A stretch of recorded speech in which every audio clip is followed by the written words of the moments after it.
तरुणाच्या त्रासाला कंटाळून 16 वर्षीय मुलीनं आत्महत्या केल्याची घटना बारामतीच्या कोऱ्हाळे खुर्द गावात घडली। या मुलीनं 8 एप्रिलला राहत्या घरी गळफास घेऊन आयुष्य संपवून आत्महत्या केली आहे। विशाल गावडे आणि त्याचे मित्र प्रवीण गावडे, शुभम गावडे आणि सुनील खोमणे काही दिवसांपासून मुलीला त्रास देत होते। विशाल गावडे मुलीचा पाठलाग करून तिच्यावर लग्नासाठी दबाव टाकत होता, परंतु तिने नकार दिल्याने विशाल गावडेनं संपूर्ण कुटुंबाला जीवे मारण्याची धमकी दिली होती। या त्रासाला कंटाळून मुलीने आत्महत्या केल्याचं कुटुंबियांचं म्हणणं आहे। या प्रकरणी वडगाव निंबाळकर पोलिसांनी चौघांविरुद्ध गुन्हा दाखल केलाय। आरोपी विशाल गावडेला अटक केली आहे, तर इतर आरोपींचा शोध सुरू आहे।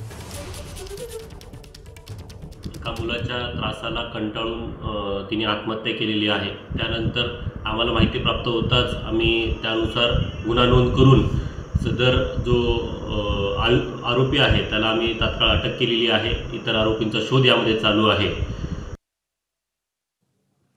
दरम्यान मुलीच्या आत्महत्येची पार्श्वभूमी जाणून घेईन, मात्र मुलांनीही छोट्या छोट्या गोष्टी मनाला लावून घेऊ नये आणि आत्महत्येसारखं टोकाचं पाऊल उचलू नये असा सल्ला उपमुख्यमंत्री अजित पवार यांनी दिलेला आहे।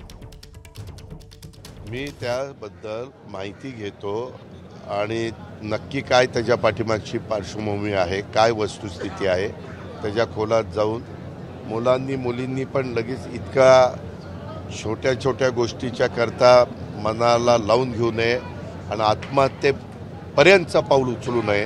कारण शेवटी ज्या आईवडिलांनी त्या मुलाबाळांना वाढवलेलं असतं, शिक्षण दिलेलं असतं, संस्कार केलेले असतात, त्या आईवडिलांना काय वेदना होत असतात हे ज्या त्या आईवडिलांनाच माहिती।